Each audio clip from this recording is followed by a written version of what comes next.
Magandang umaga po mga minamahal na kapatid sa Panginoon at magandang gabi rin sa iba nating kapatiran na sa ibang parte ng sanlibutan ito. At magandang hapon din sa Europe. At salamat sa Panginoon na muli tayo ay ah, kakatipon sa kanyang dakilang pangalan. At napakaganda po na bagamat tayo magkakalayo, tayo naman ay pinag-isa ng Panginoon. At sabi nga palagi na hindi basta-basta na tayo nagtitipon sa Panginoon, kundi ito'y mayroong kabuluhan, Amen. mayroong pagpapala at nakapagbigay ng kalwalhatian sa Diyos. At ito rin ay isang dakilang pagkakataon na mapakain din ang ating kaluluwa sapagkat minamahal tayo ng Panginoon at ibinigay ang kanyang buhay para sa iglesia. Amen. At tayo ay mapalad na tayo napabilang dito at isang kagalakan din na makita ang bawat isa na nagpapatuloy. Kami naman mga kapatid sa Panginoon, ay dalangin niyo rin ako sa aking pagtayo rito na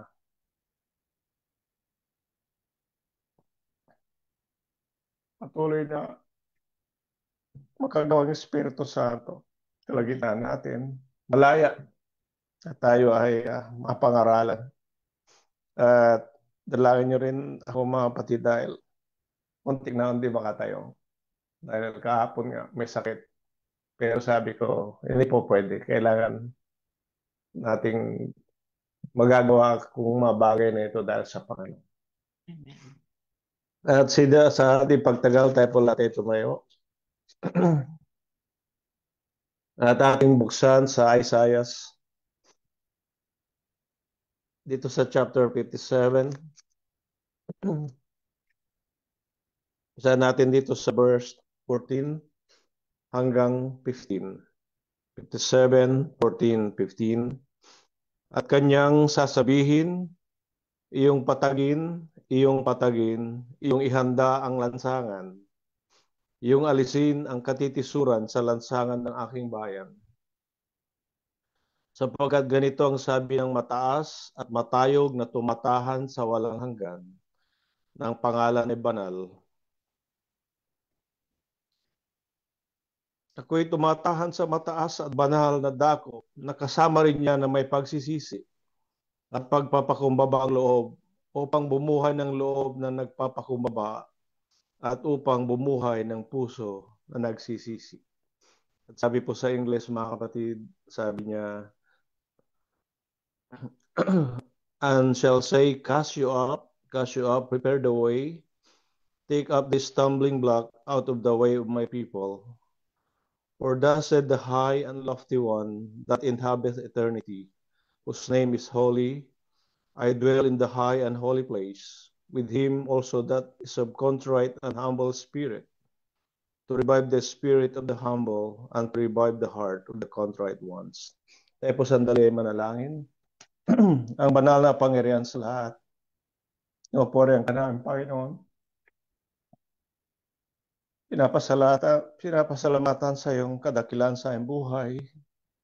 Salamat naman Diyos na sa iyong ginawa sa krus ng Kalbaryo. Na handog mo yung sarili, katawan, mamatay para sa iyong makasalanan upang kami, Mang Diyos, magtamo ng kaligtasan ng gagaling sa iyo. Maraming salamat, Panginoon, sa biyaya ng kaligtasan galing sa iyo, Mang Diyos, na binago mo aming mga buhay. Pamuhay sa iyong katwiran, kapaglingkod sa iyo, Mang Diyos. Sa kagalakan, kapayapaan, binigay mo sa aming mga puso. At kami, Panginoon, matawag ang mga Diyos na iyong mga anak. Kaya mga banal sa oras na ito. Ito ay mangaral, mangusap sa bawat isa. Abatin mo ang pangailangan ng bawat isa. Ikaw nakakita, Mang Diyos, Amen. sa iyong mga anak, maging sa aming mga bisita. At Panginoon, walang nalilingid sa iyo. Kaya aming pinapaubaya ang pangasiwa ng Espiritu Santo. Buksan mo ang mga puso at isipan ng Diyos. Nagit na maunawaan ang ibig mong iparating sa bawat isa ng Diyos. Dapatin mo yung alipin na gagamitin, bigyan mo nawa ng karunungan ang gagaling sa iyo, mang Diyos. Gamitin mo lang siya malinis na instrumento. At higit sa lahat, Panginoon, na alisin mo ang hadlang sa aming mga puso. Amen. Kundi bigyan mo kami ng kakumbabaan ng ang Diyos. Natanggapin ang iyong kalooban, Panginoon. Amen. Higit sa lahat, mang Diyos, na naangkin namin tagumpay muli ng gagaling sa iyo. Amen. At higit sa lahat, sa katagumpayang ito, Panginoon, nabigyan ka ng kaluguran at kabalhatian. Sa pangalan pa Jesus, salamat na lang. Amen. Ang pamagat po kukunin natin dito sa verse 14 na stumbling blocks of the soul. Sa Tagalog, yung stumbling block, balakid, umahadlang sa kaluluwa. Mga kapatid, ang ating Panginoon, magmula doon sa sa araw nung nilikha niyang tao, ang kanyang nasa kalooban palagi yung pagpalain ang kanyang nilikha. Kaya sina Adan sa si Eva, nadama nila yung pinakamasaganang parte ng kanilang buhay. Masagana sa material, physical, at masagana sa spiritual. At nawa kung nagpatuloy sila sa katapatan, hanggang sa panahon natin nawa, sana ay natatamasa yun. Ngunit salamat sa ating Panginoong Hesus na ito ay muli ay naibalik. Kaya yung pribilehyo na maging masagana sa ating buhay ay posible sapagkat ang Panginoon ay buhay. Sabi nga nung kinanta natin kanina, buhay ang Panginoon, may pag-asa at may biyaya na palaging nakaraan sa atin. At habang tayo nabubuhay, mga minamahal na kapatid, ang pag-asang iyon, yung kalooban ng Diyos na pagpapalain ang kanyang mga anak. Hindi lang kanyang mga anak, kundi sa lahat din ng mga tao na ibig ng Diyos na pagpalain yan. Tayo pinagpala niya nung tayo nasa kasalanan, lalong higit tayong pinagpapala nung tayo nasa kanyang kaharian na mga minamahal na kapatid. Ngayon sa ating pag-aaral na ito, dapat natin maalaman yung mga balakid na yon o mga stumbling blocks at hindi lang natin maalaman kundi ito yung overcome natin para higit tayong maging mapatagumpay sa ating buhay spiritual. Kanina ang ganda yung pag-aaral natin. Tayo na pagpala sapagkat sa pamagitan ng Espiritu Santo ay pinagkakalob yung mga kaloob sa loob ng iglesia. At sabi nga tayo lahat ay magkakaroon ng kaloob na yon. At kung mamarapatin natin, pagindapatin yung ating sarili sa harapan ng Diyos, ibubuhos niya lahat yan, mga kapatid.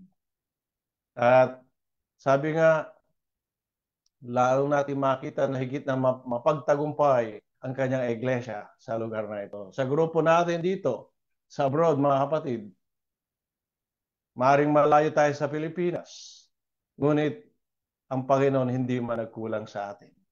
Hindi siya naging malayo, hindi siya malapit pa rin sa atin. Sapagkat ang Panginoon ay tapat siya sa kanyang mga anak. At nakikita niya ito. At nakikita niya ating magawa. Nakikita niya ating mga puso, kaisipan. Mga minamahal na kapatid, sa pag-umpisa, sabi niya, ang ibig sabihin ng stumbling block is something that provides hindrance, resistance, delay, or obstruction to something or someone.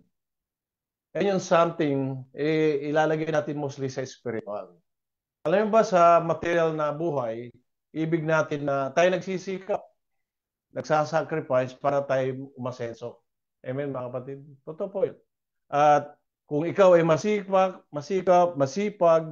mga kapatid, makikita rin dahil magbubunga ang iyong kasipagan at yung pagsisikap at ikaw ay pagpapalain ng Diyos. Pag masipag ka, kay pagpapalain ng Diyos, material man o spiritual. Ganon din sa spiritual, mga kapatid. Kailangan tayo magsikap, kailangan tayo maging masipag. Pero kung minsan may mga balakid, may hadlang yan. Kaya ito yung pag-aaralan natin. Yung synonyms niyan, ano? Yung mga kaparehong term mga ginagamit dyan, yung ng stumbling block, yung hindrance, yan, hadlang, o kaya impediments, yan, o kaya obstacle, yan, yung mga nakaharang, humaharang sa'yo, barrier, obstruction, restraint, minsan ginagamit yung limitation kasi nililimitahan. Tapos mayroong delay, setback, and difficulties. Ito'y nahaharap tayo dito palagi, mga kapatid, lalo sa mga Kristiyano. Ganon din sa mga hindi Kristiyano, nahaharap sila rito dahil mayroon din silang hinaharap na kahirapan. At isang bagay din, kuminsan, na dapat natin makita, kuminsan tayo rin nagbibigay hadlang sa ating sarili para tayo umunlad. Kahit sa material o physical. Tayo rin mismo. At pinapahintulutan natin to na makapasok sa buhay natin, mga kapatid. We're allowing them to get in our way and prevents our progress, materially or spiritual progress. Tayo ba na binigyan tayong kalayaan ng Panginoon? Binigyan tayong kalayaan pumili at mag-decision. May freedom of will. Pero sa decision natin, doon naman nakabatay yung kahinatnan. Kung tayo magtatagumpay o hindi. Kung sa material ay nagsikap tayo, nakarating tayo sa broad, sa spiritual, tayo na may magsisikap, hindi lang tayo makarating sa broad, kung hindi dapat makarating tayo sa buhay na walang hanggan. Yan po mga kapatid, ang napakaganda dyan. At sa paglilingkod sa Panginoon, may patutunguhan.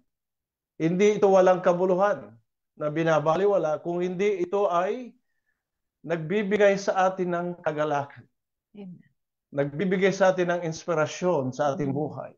Ito nagbibigay din ng lakas. Pag malakas yung spiritual mo, mas ganado ka sa buhay mo.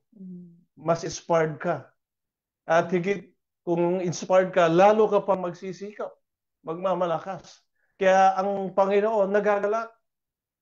Hindi lang nagagalak ang Panginoon, kundi sa loob ng iglesia nagagalak din. Napapalakas sa iglesia at nahahamon. At ang iglesia na masipag, mga kapatid, malago, ay matagumpay. Amen, mga kapatid? Kung titingnan natin dito tayo sa online, nag-umpisa pa tayo nung COVID, before COVID, kukunti lang tayo. Pero salamat sa Panginoon, dumarami tayo, mga kapatid. Hindi ang merito sa isang tao, kung hindi sa Panginoon at sa atin lahat. Sapagkat yung presensya, mga kapatid, ay napakahalaga sa bawat isa. Makita mo yung kapatid nandiyan nagpapatuloy sa kagitna ng kanyang mga hinaharap. Mga kapatid, nakakahamon yun. At siyempre nagagalak tayo. Kung ating kapatid hindi naman nakakadalo, dinadalangin natin. Kasi may mga kadahilanan na hindi maiwas, mga kapatid. Ngayon, pag ma-identify natin to at ma-overcome natin, di ba mas maganda? Kasi ang iglesia ng Diyos, mga kapatid, hindi tao nagtatag. Ang Diyos ang nagtatag. At kung itinatag ng Diyos, si Kristo ang pundasyon, ang kanyang salita, ang siyang panuntunan natin, mga kapatid. Kaya nga tayo ay tinawag na iglesia ng Diyos. Nandiyan yung tatlo. Ang Panginoon, ang Espiritu Santo at Diyos Ama. Kaya ang iglesia ng Diyos ay tinawag na iglesia ng Diyos dahil tinawag sa pamagitan ng ating Diyos Ama. At tulad na pag-aaral natin kanina, Ang Espiritu Santo nagbibigay ng conviction. Ang Espiritu Santo nagbibigay ng gift.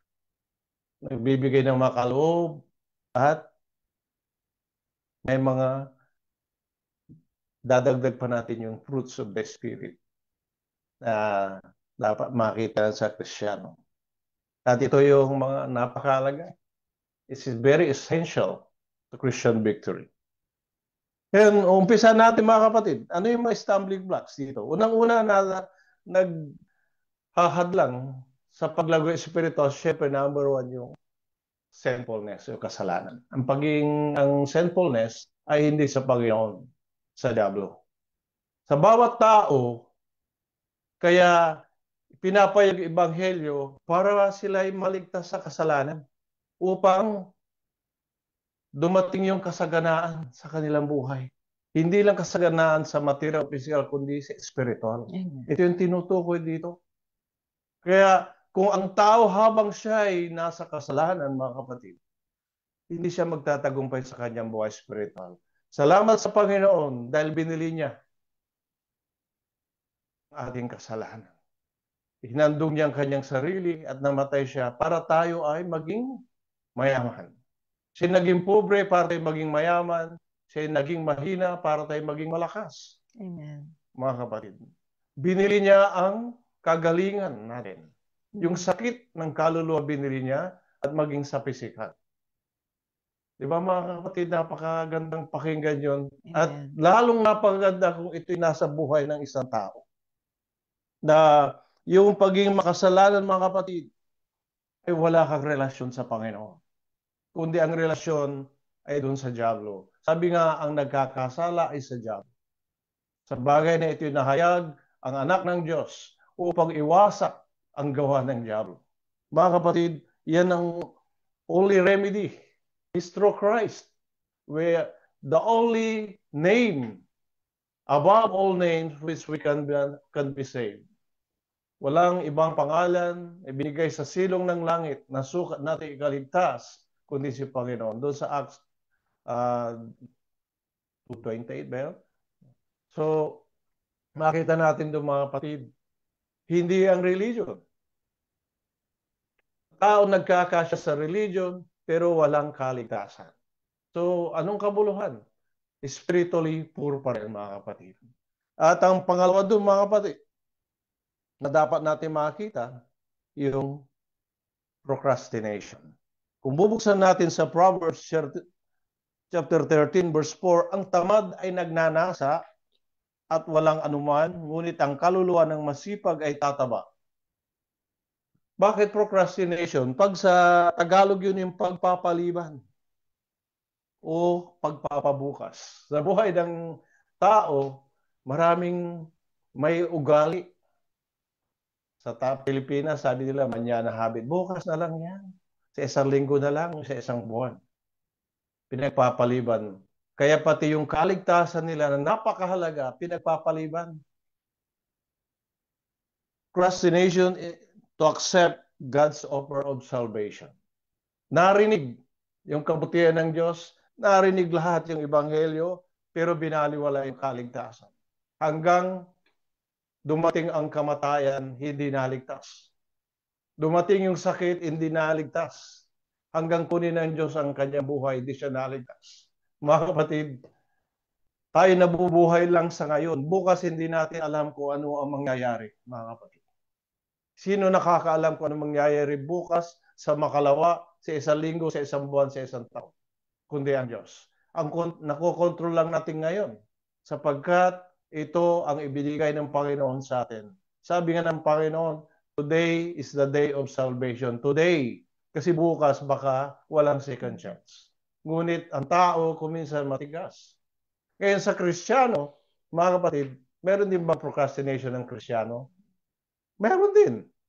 Kuminsan, tayo rin mga minamahal na kapatid ay hindi natin pinapahalagan yung oras. Yung oras. Yan ang isa sa pinakamahalaga na ibigay ng Panginoon sa mga Kristiyano. Yung oras natin, mga kapatid. Binigyan tayo ng bawat isa ng 24 oras. Mm. At doon sa 24 oras, kailangan natin na ito ay i-divide. Divide natin sa trabaho, sa pagtulog, sa pagkain, at sa Panginoon. Ngayon sa ating sarili, ito'y sariling atin test sa bawat isa. Gaano natin pinapangasiwaan yung panahon na ibinigay ng Diyos sa atin. Ito ba'y dinidivide natin equally? O mas kuminsan, mas nakakalabang yung mga bagay ng material at spiritual. Kaya kuminsan pati sa pagdalo sa gawain, may procrastination yan. Kuminsan nagbubukas tayo, sabi ko, Brad, ikaw ang valedictorian, ikaw ang pinakauna. Mag-uumpisa na tayo, iba, wala pa. Mga kapatid, napakahirap kuminsan gumising sa umaga. Lalo na pag sa ibang kapatid natin, madaling araw dun, iba sapo, iba gabi. Mahirap, may sacrifice. It takes sacrifice. Totoo po yun. Tao lang tayo. Hindi naman tayo ipokrito doon. Totoo yun. But mga kapatid, ito'y time para sa Panginoon. Di ba? Kaya sabi nga, na ako'y nagagalak. Ako'y pupunta sa gawain.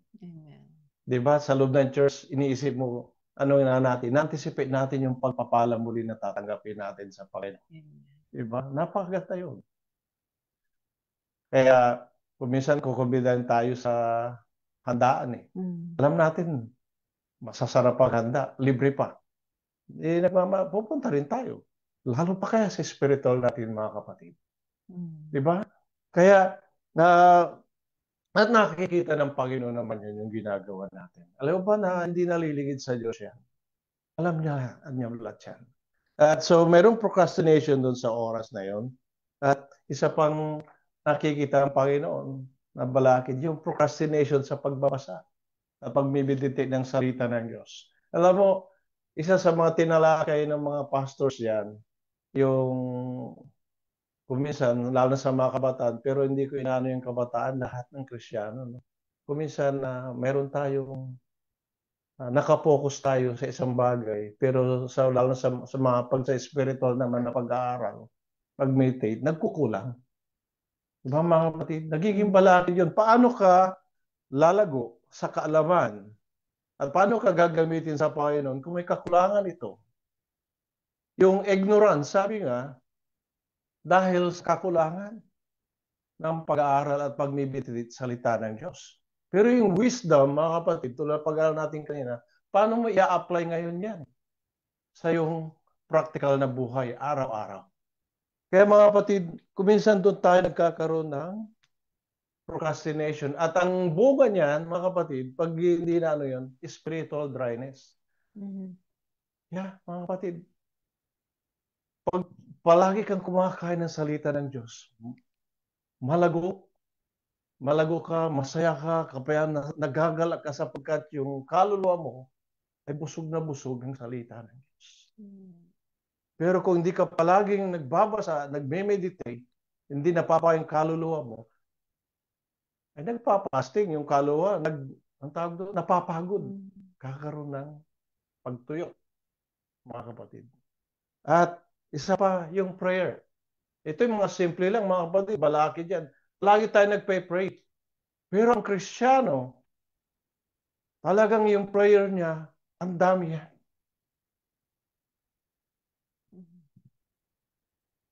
At iba yung prayer na itinuro sa atin ng Panginoon. Sapagkat ito ay napakalaga pribileyo na makipag-usap sa Panginoon. Sabi niya, meron naman prayer meeting, Brad. Marami naman nananalangin. Amen. Pero yung individual prayer, that's the time na you're talking to the Great One, to our Lord, Amen. our God. Nakikipag-usap ka sa Diyos. Isipin mo na lang, nakikipag-usap ka sa Diyos na mga pangyarihan sa mo. At kung ikaw ay nakikipag-usap sa napakadakilang Diyos at nakikinig sa iyo, ano ang dapat mo gagawin? Dapat aayusin mo yan. Dapat naka-schedule. Dapat talagang karapat-dapat. Yun ang napakaganda ng mga kapatid. Amen. Dahil maging sa pananalangin natin, tinitignan ng Panginoon yun, tinitimbang yung ating mga puso. Tinitimbang yung ating mga gawa. Lahat tinitimbang yan dahil na lumalabas yung nasa puso. Ibinibulalas na ating mga bibig. Kung minsan di tayo nagsasalita, sa isip lang nalalaman ng Panginoon. Mga kapatid, sabi ko minsan pakuntahin nyo yung mga salita niya. Pero importante yung gawa. Amen. Mga kapatid, napakaganda yan sapagkat pinapakita sa atin ng Panginoon kung saan tayo nagkukulang. Dahil ibig niya higit tayo mapagtagumpay. Minsan nagkukulang din tayo lang sa pag-iimbita ng mga kaluluwa. Di ba mga kapatid? Totoo yun. Pero talaga, napakahirap mangumbida. Iimbita mo, oo, pagkatapos yung time na yun, magdadahilan. Kaya, pero ang importante na gagawa natin. Amen. Amen mga kapatid. May mga kapatid na tayo rito dahil sa kinumbida, may mga kapatid na nangumbida. Nandito na sila kasama natin. Ultimo yung mga dati na nating nakasama noon, minsan naalala nila. Sabi nga nila, Mr. Bell, di ba dumalo kami noon? Sabi niya. Kung minsan may mga nagme-message sa amin na galing Dubai. Wala na sila doon, pero hindi nila makalimutan na minsan sila ay kinumbida sa Dubai. Tinatanong tayo kung nasaan na tayo. Sabi sa akin ni Brother Art Billion, sabi niya, tinatanong ka nung aking makasama sa trabaho. Saan na raw sina Brother Ding? So sabi ko, ibigay mo yung online natin. Mga kapatid, napakahalaga ang kaluluwa. Kaya pinagpe-prepare natin mga yan. Isang bagay din dapat natin makita mga kapatid, yung may mga bagay tayo sa ating buhay na siya nagko-control sa ating sarili. Yan. May mga nagko-control yun at binibigyan tayo natin to ng tawag doon sa English? Preferment. May preference. Mas binibigyan mo yung preference niyan kaysa sa Panginoon. Alam niyo ba si Felix, yun sa pangaraw ni Pablo doon sa Acts. Ano ba yun? Acts 20, 24, 25. Sabi nung pagkatapos niya marinig yung pangaraw, anong sabi niya? Basahin nga natin. Gusto kong basahin yan. Dito sa 20. Acts chapter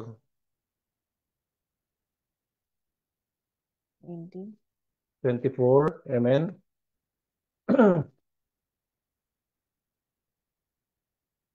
Sabi po rito mga kapatid,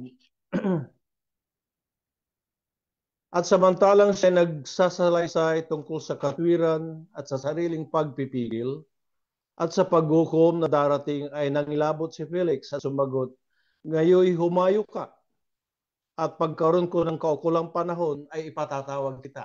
Tingnan mo yung sinasagot ni Felix. Pag binasa mo sa English, and as a reason of righteousness, temperance, and judgment to come, Felix trembled and answered, go thy way, for this time, when I have convenient season, I will call for thee. Ngayon yun, nang nagko-control ko minsan sa Kristyano, convenient. Pag sinabing convenient, inuuna mo yun kaysa yung sa Panginoon. So, at your own convenience. Ano yung anong napapalob doon? Bakit may mga convenience na inuuna ng isang Kristiyano at kung minsan pumapangalawa lang ang Panginoon? Una-una yung panahon, yung time sa mga kaibigan. Diba? Minsan hindi nadalo dahil kasama yung mga kaibigan kung saan pumupunta. Sabi nga, di bali sa ano dadalo. O, di ba? Mga kapatid, nakikita ng Panginoon niya. Wala tayong may data. Yung panahon sa mga kaibigan, yung family, time din sa pamilya. Hindi masama na magkaroon ka time sa pamilya, nasa iyo pamilya, pero meron din time sa Panginoon. Dapat meron kang time sa Panginoon. Kung minsan, isang mabigat din yan yung family responsibilities. May responsibility ka sa pamilya mo. Alam mo ba, ang Panginoon ang ano dyan eh, sumagot dyan. Basahin natin. Dito sa Lucas 9:59, mga kapatid. At sinabi niya sa iba, sumunod ka sa akin. Datapot siya nagsabi, Panginoon, tulutan mo muna ako makauwi at mailibing ko ang aking ama. Datapot sinabi niya sa kanya, pabayaan mong ilibing ang mga patay, ang kanilang sariling mga patay, datapot yumaon ka at ibalita mo ang kaharian ng Diyos. Ngayon kung titignan mo yan, para bang mabigat yung sagot ng ating Panginoon. At dito, sa pananaliksik sa komentary, at sabi ko, ba't ganun ang sinabi ng Panginoon? Yung pala, ang ibig sabihin doon ng Panginoon, kasi yung lalaki dito, siya ay panganay. At sa tradisyon ng mga panahon na yun, kailangan na siya ay yung tatay niya hindi papatay, yung magulang. Kung hindi, siya ang may responsibility na bantayan kanya magulang at siya rin ang magpapalibing. So yun, hindi pa papalapatay. Kaya sabi ng Panginoon mismo sa kanya na pabayaan mong ilibing ng mga patay ang kanilang sariling mga patay. Ano ibig sabihin nun? Yung mga patay, tinutukoy niya yung patay sa spiritually. Ilibing niya ang kanilang mga patay. So meron din na tutulong doon, hindi lang ikaw.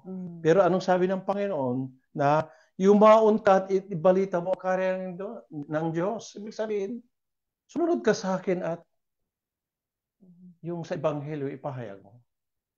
Meron pa mga kapatid. Sa verse 61. At ang iba na may nagsabi, susunod ako sa iyo, Panginoon. Dapat pabayaan mo ako magpaalam muna sa mga kasambahay ko. Tatapat sinabi sa kanya ni Jesus, walang taong pagkahawak sa araro at lumilingon sa likod ay karapat-dapat sa karya ng Diyos. Ngayon, tignan natin mga kapatid, titimbangin natin to para maging maliwanag. Unang-una, walang masama sa responsibility sa pamilya. At wala ring masama na ikaw ay maglilingkod sa Panginoon. Amen ba mga kapatid? Ngayon, mamimili ka doon sa dalawang mabuting yon. Family responsibility or sa responsibility mo sa Panginoon. So, mamimili ka sa dalawang tama. Ngayon dito na makikita, anong sabi ng Panginoon? Hanapin niyo muna ang karya ng Diyos at ang kanyang katwiran. Lahat ng mga bagay na ito ay idaragdag sa inyo. So makita natin mga kapatid na unahin natin ang Panginoon. Amen. Sa nagiging balakid din mga kapatid siyempre yung ating trabaho. Totoo yan. Lalo pag nandito ka sa abroad, pag sinabi ito yung duty mo, hindi pwedeng tanggihan yan. Trabaho yan eh. So there's a career, there's a job, responsibility. Totoo yan. Yung aking nabasa, sabi ng boss sa kanya, mamimili ka. Yung trabaho mo ba o yung sa church mo? Ano sabi ng Kristiyano yung church? Pinili niya. Magmula noon, siyempre, tinanggal siya. Pero ang Panginoon pinagpala naman siya. Binigyan siya mas magandang trabaho na hindi nakakadlang sa pagdalo niya. Kita mga kapatid. Amen. May mga kapatid din tayong nag-a-apply. O ito, kailangan mong magpantalon, kailangan mong ganito. Labag sa aral ng Panginoon.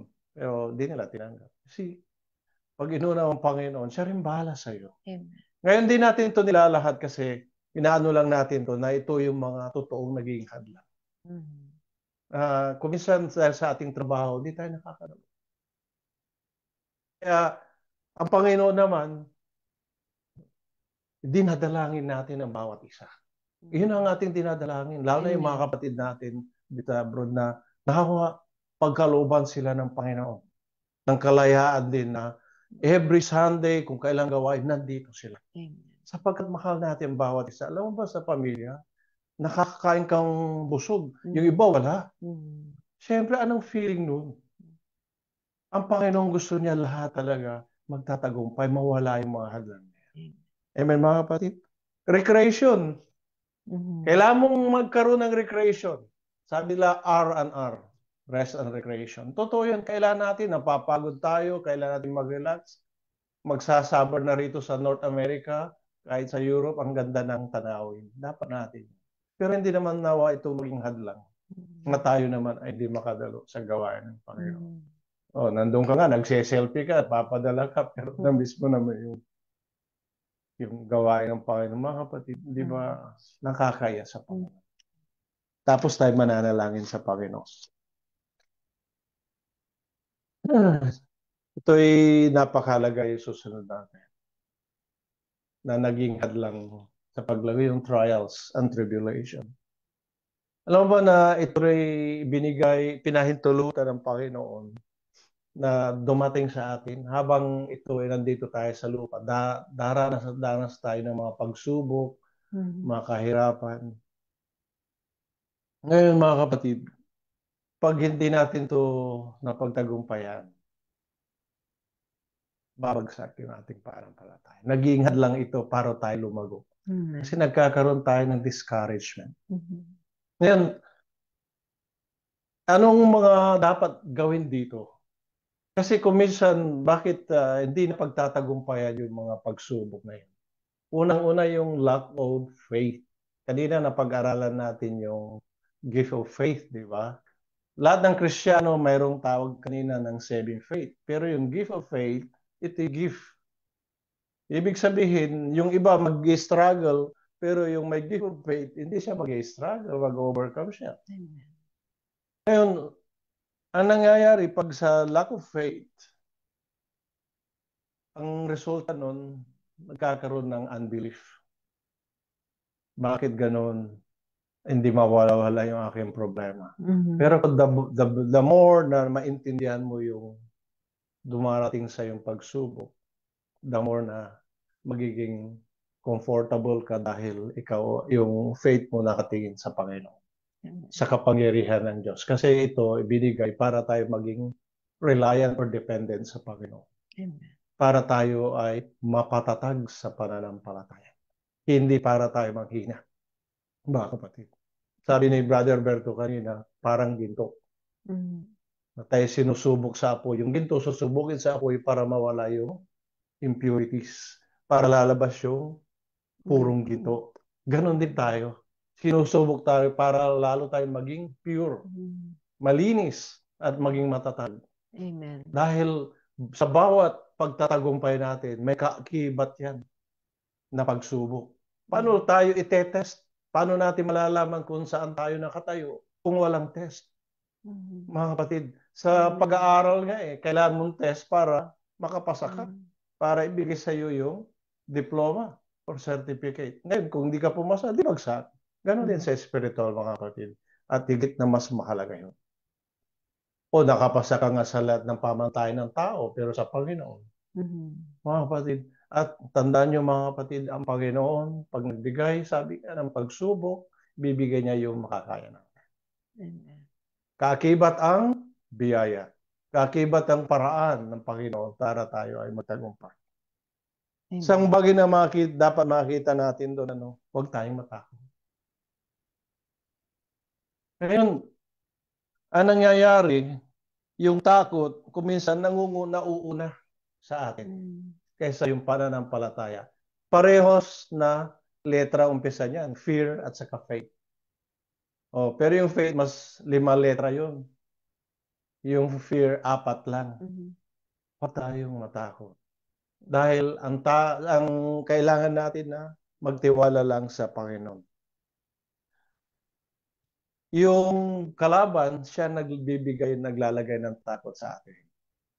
Tulad na lang napag-usapan natin yung divine healing. Di ba? Pag may mga sakit na malala, anong unang pumapasok sa isipan ng tao? Pag malala na, lalo na pag cancer, ang sabi niya, malapit nang mamatay yan. Pero yung cancer, kung pag-aaralan mo yan, mga kapatid, may stages yan. May mga stage 1 up to 4 yan. Yung 4 yun yung pinakamalala. Kung stage 1 lang yan, curable yan. 1 to 2 curable.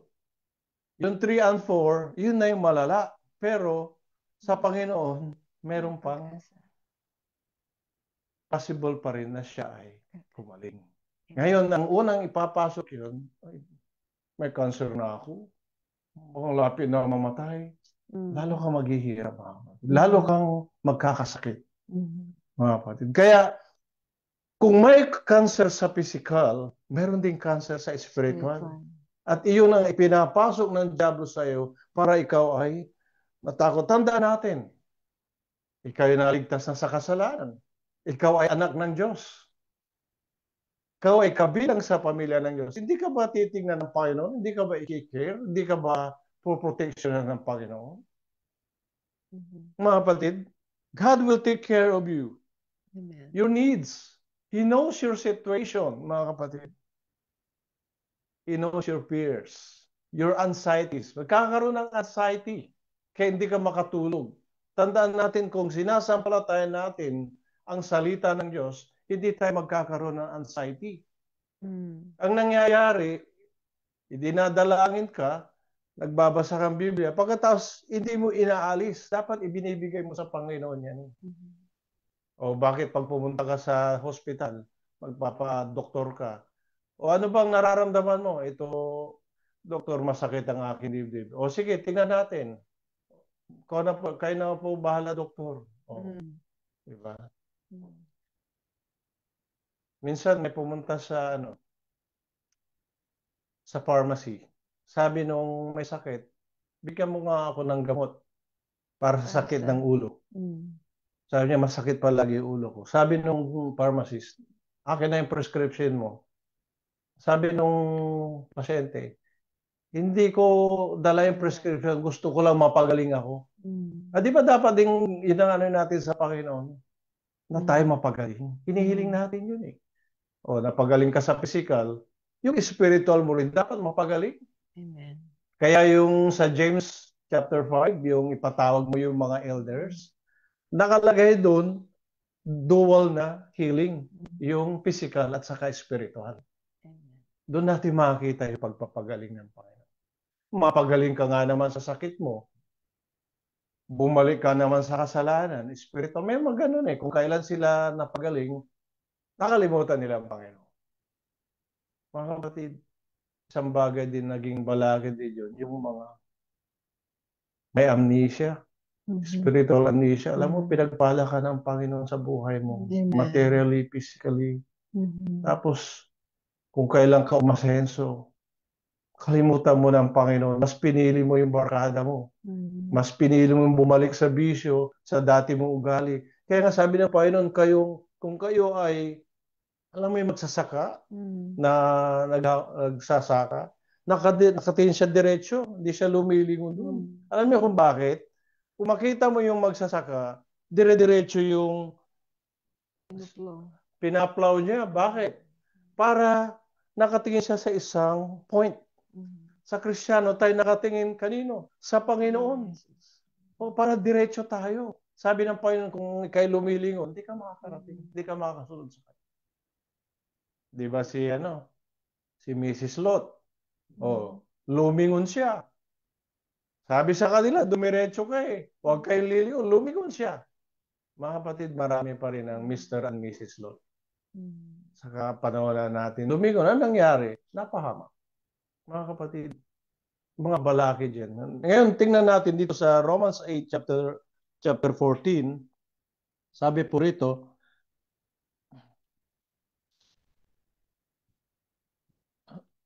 excuse me, Romans 8. Dito po sa verse 14, sabi niya na sapagkat ang lahat ng mga pinapatnubayan ng Espiritu ng Diyos ay sila mga anak ng Diyos. Sapagkat hindi ninyo muling tinanggap ang Espiritu ng pagkaalipin sa ikatatakot. Datapot tinanggap ninyo ang Espiritu ng pagkukupkup na dahil dito'y sumisigaw tayo, Aba, Ama. Ang Espiritu rin ang nagpapatotoo kasama ng ating Espiritu na tayo mga anak ng Diyos. Kaya yung pagkatakot, inaalipin ka niyan, mga kapatid. Ngayon, sino bang walang problema sa atin? Lahat tayo may problema. Lahat tayo. Pero yung pagmamanage ng problema, kasama natin ang Panginoon, mga kapatid. Amen. Sino bang walang problema? At ito'y, so, ano pa tayo? Magpapatuloy tayo. Meron pa tayong oras. Isang bagay na nagbibigay din ng discouragement, mga kapatid, yung destructive criticism, mga kapatid. Alam nyo ba na bilang magkakapatid sa Panginoon, tayo nagpapalakasan, tayo mga kapatid ay nagtutulungan. Ngayon, kung minsan may makikita tayo sa bawat kapatid, mayroon tayong napupuna. Amen. Meron tayong napupuna. May mga kakulangan, may kahinaan. Totoo yun. Meron tayo yan eh. Pero tayo magbigay ng encouragement. Amen. Hindi discouragement. Kasi kung minsan sa pagbibigay ng ibig natin na tulungan yung ating kapatid, kahit totoo, dapat ayon sa salita ng Diyos. Amen. Ayon sa espiritu ng pag-ibig. Kaya nga sabi nga tayo ay pinapangunahan ng Espiritu Santo. May spirit of love and understanding. Alam mo ba mga kapatid na napakahirap pag ang isang kapatid ay ma-discourage? Nagiging hadlang din sa kanya yon. Kung minsan, yung iba nga, may pinagsabihan dun sa Pilipinas eh. Ngayon, bumalik ulit. Hindi na dumadalo. Kasi it's the way. Tinuturuan tayo palagi ng Panginoon. Paano natin encourage ang bawat isa? Dito sa ating Proverbs 18, meron tayong babasahin dito mga kapatid sa verse 19. Sabi po rito mga kapatid, ang kapatid na nasaktan sa kalooban ay mahirap mabawi. Tingnan mga kapatid. Kaysa matibay na bayan at ang gayong mga pagtatalo ay parang mga halang ng isang kastelyo. Sabi niya, a brother offended is harder to be won than a strong city, and their contentions are like the bars of a castle. Alam ba yung mensahe doon sa Mindanao? Nabanggit na naman yung mga nagchichismis, yung mga pinag-uusapan, yung mga kapatid. Bakit gustong pag-usapan yung mga bagay na dapat yan idinadalangin? Ngayon, hindi naman natin isasantabi. Kung may fault yung kapatiran, dapat talagang ituloy. But in the spirit of love, mga kapatid. Kaya kasi may kaluluwa pa rin yan eh. Amen. Kailangan din natin siya ay may balik. Tulungan natin. Ngayon, yung iba naman, kusang lumalayo. Iba naman yung mga kapatid, kusang lumalayo na matampuhin. Wala naman sinasabi sa kanya na masama o kusang lumalayo. Hindi naman natin alam ang dahilan, pero ganun pa rin, pinag-pray pa rin natin mga kapatid.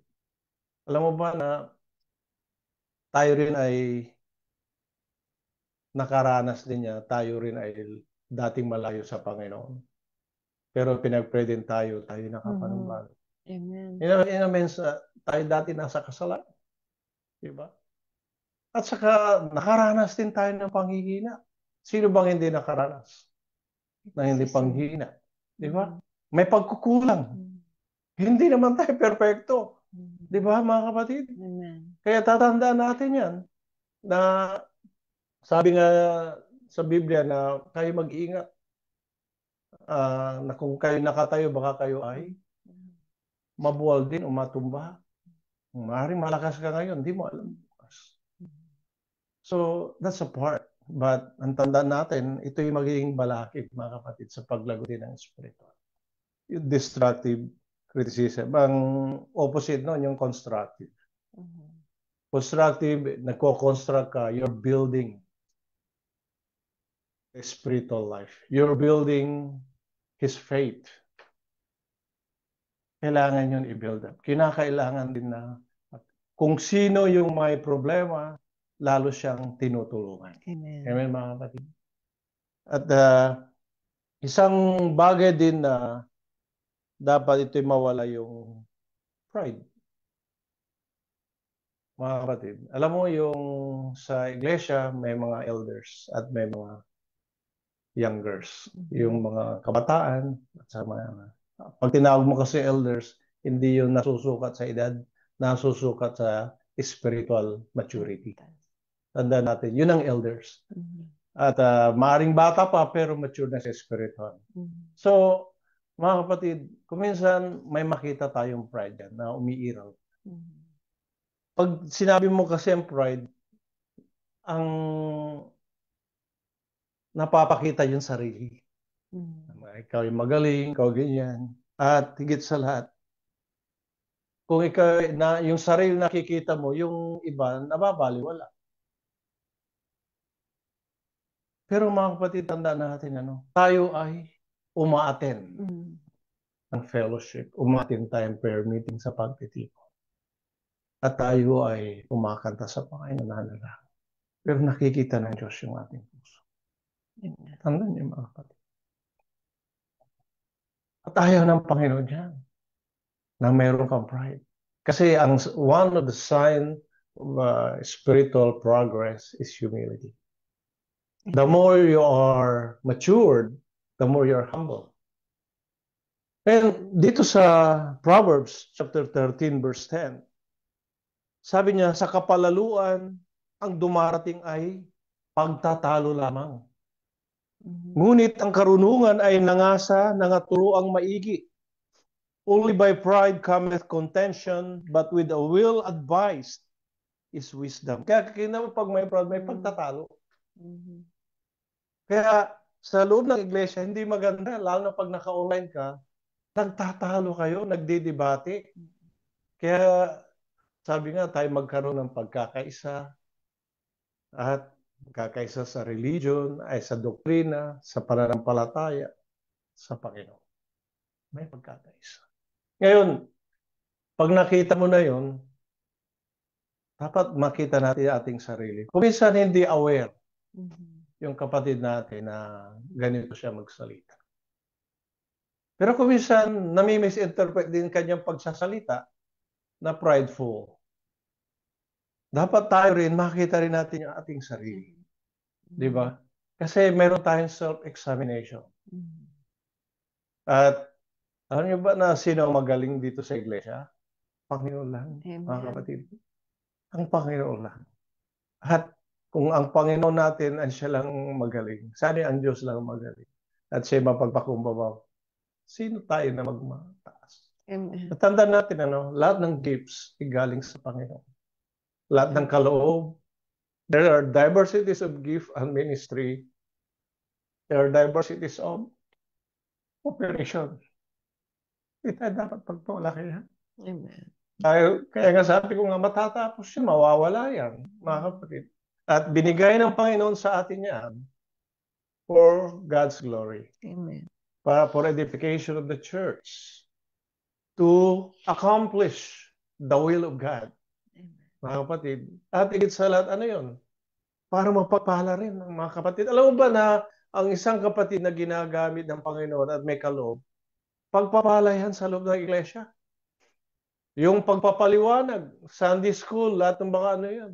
Pagpapala yan. Nakikita mo yung liwanag na pinapaliwanag, yung illumination na galing sa Holy Spirit nasa Kanya. Yung mga gift of preaching, gift of government, gift of health, mga kapatid. Nandiyan lahat yan. At ang kapatid natin kahit tahimik lang yan. Pero yung gift niya, prayer naman. Pinagpe-pray tayo. Amen.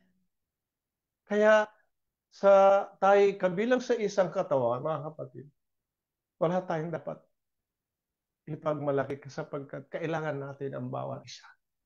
Kaya mawala nawa yung faith. Amen. At tanda natin, at isa pang bagay na dapat makita rin natin, at ito naman ay paalala lang sapagkat sa Kristiyano hindi naman siya nagmamahal sa sanlibutan. Ay yung love of the world. Sabi rito sa 1 John chapter 2:15, yung pag-ibig sa sanlibutan, ito'y palaging pinasabi sa Pilipinas pero isasama na rin natin mga kapatid. Sabi po sa 1 John 2:15, huwag ninyong ibigin ang sanlibutan yung mga bagay na sa libutan, kung ang sino man ay umibig sa libutan, ay wala sa kanya ang pag-ibig ng Ama. Sapagkat ang lahat ng nangasa sa libutan ay ang masamang pita ng laman, masamang pita ng mga mata, ang kapalaluan sa buhay ay hindi mula sa Ama kundi sa sanlibutan. At ang sanlibutan ay lumilipas at ang masamang pita niyaon datapwat ang gumagawa ng kalooban ng Diyos ay nananahan magpakailanman. Tingnan mo yung sabi niya, ang gumagawa ng kalooban ng Diyos ay nananahan magpakailanman. That's a spiritual attainment or fulfillment, yung success talaga dyan. Di mo nakita dyan, ano? Ngayon, ang sanlibutan ay sa Diablo, hindi sa Panginoon yan. Kaya nga may sinabi dito, Diyos ng sanlibutan. So, ito ang ginagamit ng Diablo hanggang sa ngayon. Ngayon, yung mga, sabihin na natin, hindi na tayo sa sanlibutan. Pero kung minsan may mga bagay na nakapokus tayo sa mga bagay ng material na hindi sa spiritual. It's still a part of the world kasi nandito tayo. Hindi masama yun dahil may mga tinapangailangan. Pero pag it comes in competition with our devotion to the Lord or serving the Lord, yan ang maging hadlang, mga kapatid. Nahigit tayo nakapokus sa mga bagay ng material. Hindi ko sinasabi dahil sa Kristiyano, sabi nga alam na natin na masama yung sa libutan, yung mga bisyo, ganyan. Wala na tayo doon. Pero may mga malilit na bagay sa ating puso na kuminsan dito tayo nakapokus. At na-out of focus tayo sa bagay na pang-spiritual, mga kapatid. Tandaan natin yan. Kaya that's why sabi niya, we have to guard our heart. Be watchful. Hindi natin alam. At ang nangyayari, mga kapatid, ang resulta niyan, yung maliit-lit na bagay, lalaki yan pag napabayaan. Hanggang sa ikaw ay makompromise. Hanggang sa makompromise. Mga kapatid, totoo yan. At isang bagay din dapat natin makita, no, na yung unforgiveness. Ano ba na hindi yan, rin, yung unforgiveness. Sa Kristiyano, talagang tayo na mapagpatawad. Pero isang bagay ang nakikita rin Panginoon, kung minsan pinapatawad natin na yung tao kahit di siya humingi ng kapatawaran. Pinapatawad na natin. Pero kalimutan na rin natin pag pinatawad na natin. Amen. Kasi kung pinatawad mo, hindi mo naman kinakalimutan, saan yung sincerity doon? Kailangan lubusin mo na. Total pinatawad. You know, when you forgive somebody, especially pag sinaktan ka o may maginawa sa iyo, you're doing it for God. And you're doing it for yourself. At pangalo yung kanya. Kahit hindi siya humingi, sabi nga, patawarin mo siya. Yan ang dapat makakita talaga dito sa loob ng iglesia, tayo hinuhubog sa mga magandang pag-uugali. Amen. Na dapat natin, sapagkat yung mga bagay na negatibo, ayaw ng Panginoon yan dahil ito nakakahadlang sa atin.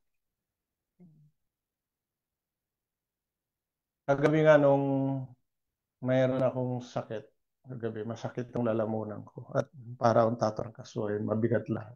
Sabi ko kay Brother Romel, maganda ka na. Baka mayroon kang vision. Pero nung nananalangin ako, hindi po pwede ako na mahalangan ito dahil ang Panginoon naman. Dinalangin nila ako ni Master Bell, si Brother Romel. At nung nag-aaral pa rin ako, may sakit pa rin ako. Pero pagising kanina, naligo na. Bagamat nuubo pa rin. Salamat sa Panginoon kaya nagbigay ng kalakasan.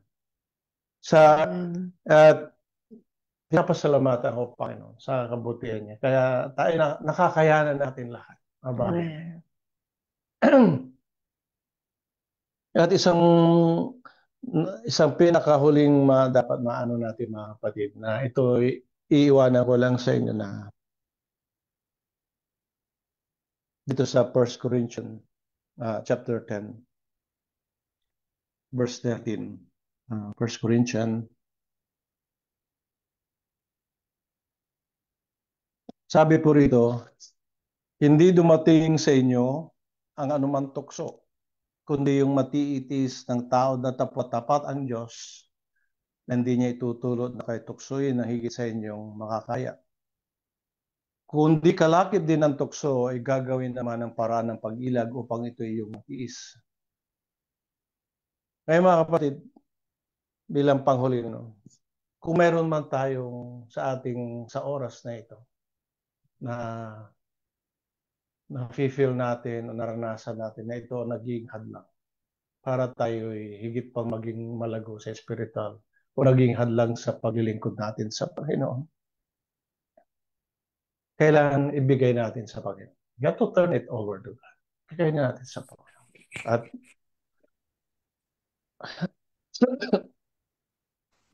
At ang Panginoon ay bukas ang kanyang palad na tanggapin ito at palitan naman ng kanyang biyaya na makayanan natin. Alam mo ba na minamahal ng Diyos ang kanyang mga anak? So lahat, alam mo, ang bilang magulang, bilang mo yung mga kapatid, alam niya ang pangailangan natin. Bilang na niya ang ating buhok, alam niya hanggang kailan ang buhay natin dito. At alam niya kung anong klaseng paglilingkod. Lahat ng ginagawa, alam niya. Ngunit isang bagay lang ang gusto ng Panginoon.